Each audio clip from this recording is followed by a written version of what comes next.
وہ ایکچولی ایسا کر نہیں رہے ہوتے. یعنی انہوں نے پچھلے کچھ عرصے میں جتنے بھی بیانات دیے کہ ایران سے مذاکرات ہونے جا رہے ہیں, مذاکرات حتمی مرحلے میں جا سکتے ہیں, اب تقریباً 70-80% کے قریب جو ہے وہ ڈائلاگ کے سکسیسفل سٹیج پر پہنچ چکے ہیں, اور صرف چند باتیں ہیں جو کہ رہ گئی ہیں. پھر انہوں نے ٹیوزڈے کا ٹائم دیا, پھر انہوں نے ویڈنسڈے تھرسڈے کی بات کی, اور پھر الٹیمیٹلی انہوں نے فرائیڈے کا ٹائم دیا. کہنے کا میرا مقصد یہ ہے کہ اگر آپ ان کے بیانات کو دیکھیں تو وہ ان کے عمل سے بہت مختلف نظر آتے ہیں, لیکن پریکٹیکل سچویشن کیا ہے کہ اس وقت امریکی صدر جو ہے وہ مڈ ٹرم الیکشن ان کے سر پر ہیں. 63% کے قریب جو لوگ ہیں وہ یہ سمجھتے ہیں کہ ان کا فیصلہ غلط تھا. کانگریس مین ان کے خلاف ہو چکے ہیں, ان کی اپنی پارٹی کے لوگ ان کے خلاف آواز اٹھا رہے ہیں. وہ جے ڈی وینس کو پرائم ٹائم ہائی لائٹ نہیں بنانا چاہتے اگر تو یہ اگریمنٹ سکسیسفل ہوتا ہے. بہت ساری چیزیں ایسی ہیں جو کہ ان کے اوپر اس وقت پریشر کی صورت میں موجود ہیں. پھر یہ کہ جو اسرائیلی لابی ہے اس کا امریکی سیٹ اپ میں بہت عمل دخل ہے, ان کا ایک اپنا اٹ سیلف پریشر ہے, ان کے اپنے اسٹیکس ہیں, اس پہ آپ آگے چل کر بات کر سکتے ہیں کہ ایکچولی اسرائیل کی اپنی انٹرسٹ کیا ہے, اس وار کو کنٹینیو کرنا نہیں کرنا, ایران کے ساتھ کتنے ممالک کو اس میں انگلف کرنا. میرا خیال یہ ہے کہ یہ پورا وکشیس سائیکل ہے جس سے امریکہ بہت آسانی سے نہیں نکل سکتا. لیکن یہ ایک ہائپوتھیٹیکل ایک طریقے سے تجزیہ ہے جو کہ کچھ دنیا بھر میں تجزیہ کار جس پر بات کر رہے ہیں کہ اس جنگ سے اتنی آسانی سے نکلنا شاید ممکن نہیں ہوگا. لیکن آئی تھنک پاکستان کے پرسپیکٹو میں بات کریں تو ہمارے فیلڈ مارشل عاصم منیر صاحب اور ہمارے پرائم منسٹر شہباز شریف صاحب پچھلے چند دنوں کے دوران جتنے پرو ایکٹیولی کام کر رہے ہیں, میرا خیال ہے کہ پچھلے تمام دنوں میں یہ ایک سائیکل, ایک کنٹینیوٹی ضرور ہے, لیکن جب ان کو یہ محسوس ہوا کہ یہ ڈائلاگ کہیں جا کر اسٹیگننٹ ہو رہے ہیں تو انہوں نے اس میں بیچ میں کود کر اس کو بچانے کی کوشش کی ہے. اب ایشو یہ ہے کہ ایران جب مذاکرات کے لیے اگریڈ ہوا اور ایران نے جب یہ کہا کہ ہم اپنے طور پر انٹرنلی ڈسکشن کے بعد کنکلوژنس کے اوپر پہنچ چکے ہیں, ہمارے پوائنٹس ریڈی ہیں اور اب ہم ڈائلاگ کے لیے ٹیبل پر آنا چاہیں گے, اس وقت اگر آپ اس کی ٹائمنگ دیکھیں تو اس وقت امریکہ کی طرف سے اس بحری ایریا کی ناکہ بندی کر دی گئی. وہ فیصلہ نہیں ہونا چاہیے تھا. اب اس کے اوپر ڈیبیٹ کرنے کی ضرورت ہے کہ آخر وہ فیصلہ کیوں کیا گیا, کس کی ایما پر کیا گیا. ایک طرف آپ امید کر رہے تھے کہ معاملہ سیٹل ڈاؤن ہو جائے گا اور اس وقت آپ نے معاملے کو سیٹل ڈاؤن ہونے سے پہلے ہی خراب کر دیا. تو آئی تھنک یہ سمجھنے کی ضرورت ہے کہ کیا امریکی صدر اپنے طور پر فیصلہ کریں گے, جہاں پر وہ معاملہ ٹھیک کرنا چاہ رہے ہوتے ہیں وہاں پر ایکسٹرنل پریشر کی وجہ سے وہ ان فیصلوں کو تبدیل کرتے ہیں. دوسرا اس میں فیکٹر جو ہے وہ مڈل ایسٹرن کنٹریز کا بھی ہے. دیکھیں کچھ لوگوں کی یہ بھی رائے ہے, مطلب تجزیاتی تو الگ الگ طریقے سے انالیسز لوگ کر رہے ہیں, کچھ لوگوں کی یہ بھی رائے ہے کہ وہ خاص طور پر مڈل ایسٹرن کنٹریز کو بھی کچھ میسج کنوے کرنا چاہتے ہیں. جب انہوں نے نیٹو سے اپنی مدد مانگی تھی اس وقت نیٹو نے ان کو کوئی رسپانس نہیں دیا. جب انہوں نے یورپین کنٹریز سے کہا تو کوئی یورپین کنٹری ان کے ساتھ کھڑا نہیں ہوا. اس کے بعد جب انہوں نے یہ محسوس کیا کہ مشکل وقت میں, اور شاید اس میں ایک وجہ یہ بھی ہے کہ اسی لیے امریکہ اپنی تاریخ کا سب سے بڑا دفاعی بجٹ لے کے آ رہا ہے, کیونکہ ان کو یہ پتہ چل گیا ہے کہ اب اس مشکل وقت میں یا کبھی بھی اگر امریکہ کے اوپر مشکل آتی ہے تو ان کے دائیں بائیں کوئی موجود نہیں ہوگا. تو اس لیے آئی تھنک اس میں سب سے بڑا فیکٹر یہ ہے کہ انہوں نے یہ ریئلائز کیا کہ ان کو ایک میسج بھی کنوے کرنا ہے یورپین کنٹریز کو, نیٹو کو, کہ اگر وہ چاہیں تو مذاکرات کرنے سے پہلے اگر ایک قدم پیچھے ہٹا لیں تو وہ مذاکرات سبوتاژ بھی ہو سکتے ہیں. یعنی کچھ لوگ اس کو ہائپوتھیٹیکلی اس چیز سے بھی ریلے کر رہے ہیں کہ امریکی صدر جب چاہیں آئل پرائسز کو اپ لے جا سکتے ہیں, جب چاہیں آئل پرائسز کو نیچے لا سکتے ہیں, صرف ایک ٹویٹ سے, جو آپ نے ٹروتھ سوشل کی بات کی. اس میں دیکھا جائے تو محمد باقر کالباف نے ابتدائی طور پہ یہ کہا تھا کہ اگر ٹرمپ اپنی ٹویٹ کرے اور لانگ شاٹ لگانے کی بات کرے, یعنی لانگ شاٹ یہ کہ ٹرمپ کی ٹویٹ سے 15 منٹ پہلے خبریں یہ منظر عام پہ آئیں کہ $1 ٹریلین کسی نے انویسٹ کیے اور ٹویٹ ہوئی, مارکیٹ اوپر گئی, اور سٹاک میں اس کو لانگ شاٹ کہا جاتا ہے کہ آپ نے انویسٹ کی, لاک کیا, مارکیٹ اوپر گئی ہے. اسپیشلی وہ ویکنڈز کے اوپر خاص طور پر یہ کھیل کھیلتے تھے. تو انہوں نے کہا کہ اگر ٹرمپ یہ کر سکتا ہے تو یہ ہم بھی کر سکتے ہیں, ہمارے لیے کوئی مشکل بات نہیں ہے, ہمارا بھی ایک جوابی وار آئے گا, ایک جوابی بیان آئے گا اور مارکیٹ نیچے گر جائے گی. انہوں نے کہا جی ٹرمپ جو کہتا ہے اگر یہ جو کاروباری طبقہ ہے یہ اس کے الٹ کرے تو زیادہ منافع کما سکتا ہے, ہم اس کی ایشورٹی دیں گے. یہ محمد باقر کالباف کا کہنا تھا. جہاں تک بات آپ نے کی کہ وہ میسج دینا چاہتے ہیں بہت سے ممالک کو, لیکن اس میں سائن کیا ہے کہ اس میسج سے امریکہ کو فائدہ ہو رہا ہے یا امریکہ مزید دلدل میں پھنس رہا ہے. اگر آج کی رپورٹ دیکھی جائے تو بیروت کے اندر جو یو ایس ایمبیسی ہے اس نے باقاعدہ طور پہ یہ کہا کہ جب تک کمرشل پروازیں چل رہی ہیں تمام یو ایس جو سٹیزن یہاں پہ موجود ہیں یہاں سے انخلاء نہ ممکن بنا لیں. تو ادھر سے تاثر کیا دے رہے ہیں کہ لبنان کا محاذ پھر سے اوپن ہو سکتا ہے. تو اب ایسی صورتحال کے اندر میرا سوال یہ ہے کہ یہ سارا کچھ مڈ ٹرم الیکشن میں ڈونلڈ ٹرمپ کو فائدہ کیا دے گا, یا ان کی مقبولیت جو اس وقت 33 یا 36% پہ جو نیا سروے ہے اس کے مطابق ہے تو وہ بڑھ کے 50% پہ کیسے جائے گی؟ دیکھیں میرا خیال ہے کہ شاید مڈ ٹرم الیکشن ان کا بہت بڑا سٹیک نہیں ہے, کیونکہ آپ بھی جانتے ہیں کہ وہ دوسری مرتبہ پریزیڈنٹ منتخب ہو رہے ہیں, تو وہ بھی جانتے ہیں کہ جب وہ یہاں سے رخصت ہوں گے تو شاید ان کا کم بیک نہیں ہو سکے گا. لیکن لوگوں کی یہ بھی رائے ہے کہ جے ڈی وینس کے لیے بھی وہ بہت بڑا اسٹیج سجا کر نہیں جانا چاہتے کہ مذاکرات کے بعد کوئی ڈائلاگ کے بعد سکسیسفل اگریمنٹ ہو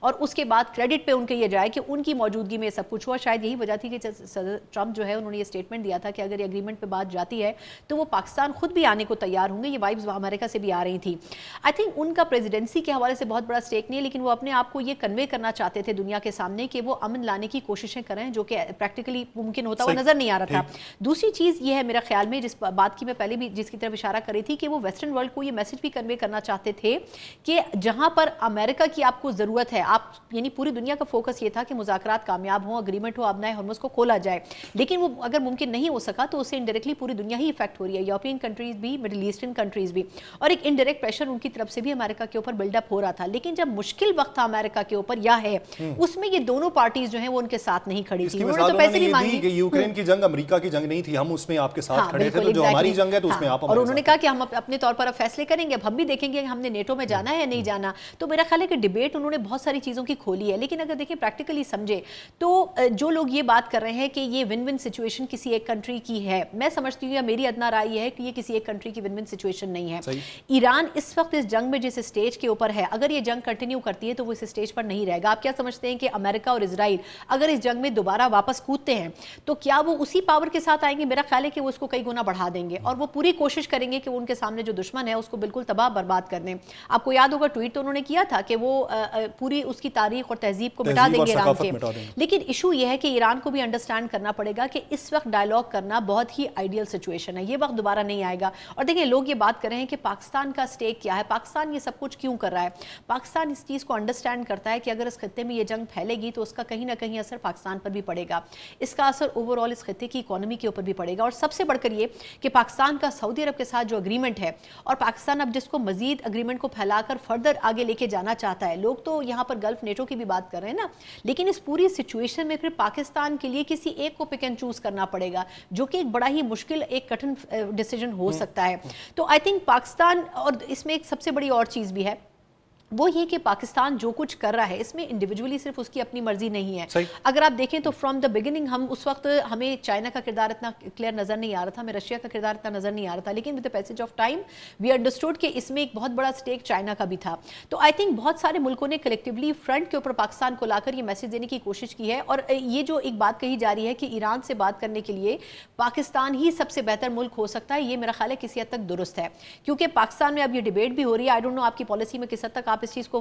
پورٹرے کر سکتے ہیں کہ پاکستان کے جو عوام ہیں ان کی ایک اپنی افیلیشن ہے ایران کے ساتھ, اور پاکستان کی گورنمنٹ جو بھی پالیسی لے کر چلے, لیکن پاکستان کے عوام جو ہیں اس پالیسی کو تبدیل کرنے کی قوت رکھتے ہیں. تو اس لیے پاکستان کے لیے بڑا ضروری ہے کہ وہ ایران کو پیسفل کنٹری کے طور پر آگے کنٹینیو کروائے, لیکن یہ تبھی ممکن ہو سکتا ہے جب ایران اور امریکہ دونوں بات چیت کی راہ ہموار کر سکیں. میرا ایک سوال ہے, آپ نے یہ کہا کہ ایران کو یہ سمجھنا ہوگا کہ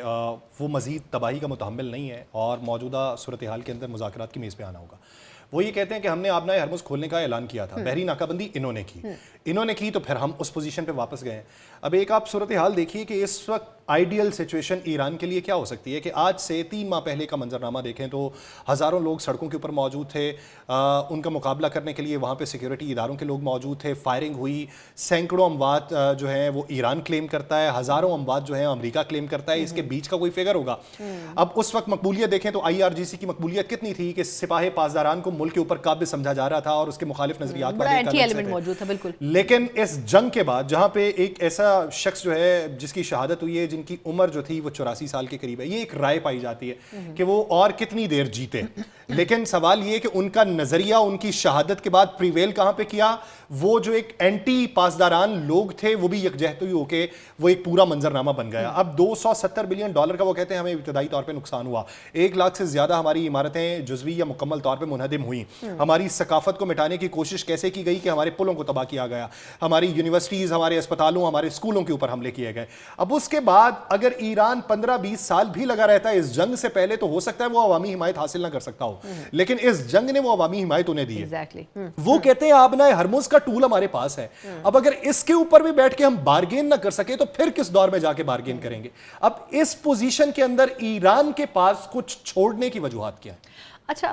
کچھ چھوڑنے سے مراد آپ کی یہ کہ کن چیزوں کے اوپر وہ بیک آؤٹ کر سکتے ہیں. اچھا یہ ویسے آپ نے بڑا انٹرسٹنگ پہلو اجاگر کیا, لیکن میں ایک چیز ضرور کہوں گی کہ یہ بات درست ہے کہ ایران کے اندر ایک بڑا ڈویژن موجود تھا, جو ایک سو کال جس کے اوپر شروع میں پاکستانی میڈیا میں ڈیبیٹ نہیں ہو رہی تھی, وہ ہے جین زی کا ایلیمنٹ. پہلے یہ ایکسپیکٹ کیا جا رہا تھا اور یہی بریفنگز امریکہ میں بھی دی جاتی رہی جس میں اسرائیل کا بڑا انفلوئنس تھا کہ یہ جو جین زی ہے ان کو ہم تھرو پراپر فنڈنگ ہم ان کو ان کے خلاف پیرل کھڑا کریں گے, اور ایسا کرنے کی کوشش بھی کی گئی. پہلوی صاحب کے جو غالباً نواسے تھے یا پوتے تھے وہ ان کو لایا گیا, لیکن وہ فارمولا اس لیے کامیاب نہیں ہو سکا کہ جب خامنائی صاحب کی شہادت ہوئی اس کے بعد یہ پوری سچویشن چینج ہوئی. صرف ایران میں نہیں ہوئی, پاکستان میں بھی اس کا ریاکشن آیا, بالخصوص وہ اسکول کی بچیاں. ہاں اب اس میں ایشو یہ ہے کہ انہوں نے ایران کو خود یہ موقع دے دیا کہ ان کی قوم ایک ساتھ کھڑی ہو جائے. اب اس میں یہ چیزیں آن ریکارڈ موجود ہیں کہ جب یہ اس حوالے سے اسرائیل کی جو خاص موساد کی لابی تھی انہوں نے بھی جب بریفنگ دی تھی امریکہ میں, تو اس وقت جے ڈی وینس ان چند شخصیات میں سے تھے جنہوں نے سب سے پہلے آبجیکٹ کیا تھا کہ یہ آپ کا فارمولا کامیاب نہیں ہو سکتا. خود امریکن سیکورٹی ایجنسیز نے بھی اس کے اوپر آبجیکٹ کیا تھا. لیکن ایشو یہ ہے کہ امریکی صدر ٹرمپ اس چیز کے اوپر ریلائی کرتے تھے کہ جو کچھ ان کو بریف کیا جا رہا ہے ایگزیکٹلی ویسے ہی ہوگا. یہ ان کی مس کیلکولیشن تھی. میں ابھی بھی یہ سمجھتی ہوں کہ ایران کے حوالے سے نہ صرف ہم نے اور اس کی سچویشن کو, انفیکٹ اگر آپ عام کسی پاکستانی سے بھی پوچھتے تو ان کو یہ لگتا کہ شاید ایران امریکہ کے خلاف جنگ میں بہت زیادہ عرصہ کھڑا نہیں ہو سکے گا, لیکن ہم نے ایران کو مس کیلکولیٹ کیا اور انڈر ریٹ کیا, جو کہ ایک بہت بڑی غلطی تھی. اب اگر امریکہ دوبارہ اس جنگ میں کودے گا تو وہ اس اسٹیمنا اور اس پاور کے ساتھ نہیں آئے گا, بلکہ اس سے 4 گنا زیادہ آئے گا. جہاں تک آپ نے بات کی ہے کہ کس حد تک اس پورے سسٹم میں پیچھے ہوا جا سکتا ہے, آئی تھنک آبنائے ہرمز وہ ایشو نہیں تھا جس کے اوپر ایران ریزسٹنس کرتا. جو بارگیننگ آفیشلی تو ظاہر سی بات ہے اس حوالے سے پوائنٹس باہر نہیں آئے, لیکن جو ان آفیشلی بات ہو رہی تھی اس میں یہ تھا کہ ایران میں ایک ڈیبیٹ ہو رہی ہے کہ آیا جو ہمارے ایسٹس فریز کیے گئے ہیں ان ایسٹس کو فریز ختم کروانا زیادہ ہمارے لیے موضوع ہے, یا پھر ہمارے لیے جو جوہری تنصیبات ہیں ان کو پریزرو کرنا موضوع ہے. اب اس کے اوپر آج کھل کر بھی بات ہو رہی ہے کہ وہاں پر جو ایک اسٹرکٹلی بیسڈ مائنڈ سیٹ کے ساتھ طبقہ ہے وہ, اور جو ایک تھوڑا سا اوپن مائنڈیڈ طبقہ ہے, وہ یہ ڈیبیٹ کر رہے ہیں کہ آیا ہم ایران کی معیشت کو اگلے 5-10 سال میں معیشت کے لیے کام کریں یا پھر ہم اپنے سیکیورٹی میجرز کے لیے کام کریں. یعنی ہم کو اس میں سے کسی ایک چیز کو چننا ہے. وہ جو چناؤ ہے اس کے اوپر آپ دیکھیں تو آج ایرانی جو مختلف حکومتی حلقے ہیں وہ یہ بات کر رہے ہیں کہ ہمارے یہاں کوئی کانفلکٹ آف انٹرسٹ نہیں ہے, ہمارے یہاں 2 مختلف گروپس جو ہیں وہ آپس میں کسی پاور ہولڈنگ کے اوپر ڈیبیٹ نہیں کر رہے ہیں. ہمارا بنیادی مقصد یہ ہے کہ ایران کے لیے چلا جائے. لیکن آئی تھنک یہ بات کسی حد تک درست ہے کہ ایران ابھی اس فیصلہ کرنے کی پوزیشن میں نہیں آیا ہے کہ آیا وہ اپنی جو جوہری پھیلاؤ ہے اس کو کنٹرول کرے یا پھر اپنے فروزن ایسٹس کو ریوائز کروائے, کیونکہ ایک بڑا مسئلہ جو ہے وہ ان کی معیشت کا بھی ہے, اور معیشت کے حوالے سے جو ان کی ینگسٹرز ہیں وہ اس حوالے سے ایک بہت بڑی فورس کی صورت میں سامنے آ رہے ہیں, جو یہ سمجھتے ہیں کہ ایران کے لیے جوہری تنصیبات سے زیادہ, اور یہ وہ تمام چیزیں ہیں جو کہ آپ ان کے ایرانی جرنلسٹوں سے اگر بات کریں تو وہ یہ کوٹ کر رہے ہیں کہ اصل مسئلہ ہے ایران کی معیشت کا. اگر ایران کی معیشت ٹریک پر آ جائے تو شاید بہت سے مسائل ایران کے سیلف ختم ہو سکتے ہیں. میرا ایک عامیانہ سا سوال ہے, ٹیکنیکلٹیز پہ نہیں جاتا, میں ایک عام پاکستانی ہوں, ایک عام صارف ہوں جو صرف خبریں ادھر ادھر سے سن رہا ہے اور اس کا تجزیہ کر رہا ہے. میری رائے میں ایران کے جو منجمد اثاثے تھے وہ اس جنگ سے پہلے ایران کے لیے فائدہ مند ہو سکتے تھے, لیکن اس جنگ کے بعد جب $270 بلین وہ کہتا ہے مجھے نقصان ہوا ہے, وہ $270 بلین کا نقصان اس کے ان منجمد اثاثوں سے کیسے پورا ہوگا؟ وہ منجمد اثاثے جو اوباما کے دور کے اندر جب 2015 کے ایگریمنٹ ہو رہا تھا تو اوباما کا ایک بیان تھا, آن ریکارڈ سٹیٹمنٹ ہے کہ $150 بلین سے $200 بلین تک, لیکن اس کے کچھ عرصے بعد اوباما کا ہی دوسرا بیان تھا 50 سے $60 بلین تک. لیکن وہ بھی کن صورتوں میں ہے؟ کسی جگہ پہ انڈیویجول کیپیسٹی کے اندر موجود ہیں, کسی جگہ پہ لیکوڈ صورت میں موجود ہیں, کسی جگہ پہ انویسٹمنٹ کی صورت میں موجود ہیں, کسی جگہ پہ تیل کی قیمتوں کی صورت میں موجود ہیں. اب وہ بھی اگر جاری کیے جائیں گے 2015 کے معاہدے کے اوپر جائیں تو بتدریج جاری ہوں گے, خوراک کے نام پہ, ادویات کے نام پہ یا کسی اور نام پہ, کیونکہ وہ کہتے ہیں کہ آپ انہیں لیں گے اپنے پراکسیز کو دیں گے. ایران کا موقف یہ تھا کہ ہمارا پیسہ ہے, ہم خرچ کریں گے, آپ کون ہوتے ہیں اس پہ کہنے والے. اب سوال یہ ہے کہ یہ جنگ سے پہلے کی صورتحال تھی, ٹھیک ہے یہ چیزیں ختم ہوں, ابھی جنگ کے بعد وہ منجمد اثاثے اسے فائدہ دے سکتے ہیں یا پھر جنگ کے بعد اسے فائدہ یہ دے سکتا ہے کہ وہ ٹال یا سیکیورٹی کے نام پہ کچھ وصول کرے یا اپنے تیل کے اوپر لگی ہوئی سینکشنز جو ہیں ان کو مٹا کے عالمی منڈی میں جو تیل کی قیمت چل رہی ہے اس کے برابر اس کو لا کے بیچ پائیں. اچھا اس میں دیکھیں ایک بڑا اوپن جو پوائنٹ ہے میرا خیال ہے کہ آپ نے جس چیز کی طرف اشارہ کیا ہے وہ تیل کی آئل کے پرچیز کی جو بات ہو رہی ہے, لیکن آئی تھنک سب سے بڑا ایشو یہ ہے اس وقت کے سینیریو میں کہ امریکہ شاید 100% ان کے تمام مسائل حل نہیں کر سکتا. جب امریکی صدر اوباما کا بھی ٹینیور تھا تو اس وقت بات تو بہت زیادہ کی گئی تھی, لیکن آئی تھنک وہ جو اگریمنٹ ہے وہ اب ویسے بھی ختم ہو چکا ہے. لیکن اس وقت بھی یہ کہا گیا تھا کہ امریکہ نے ان سے ایشورنسز بہت زیادہ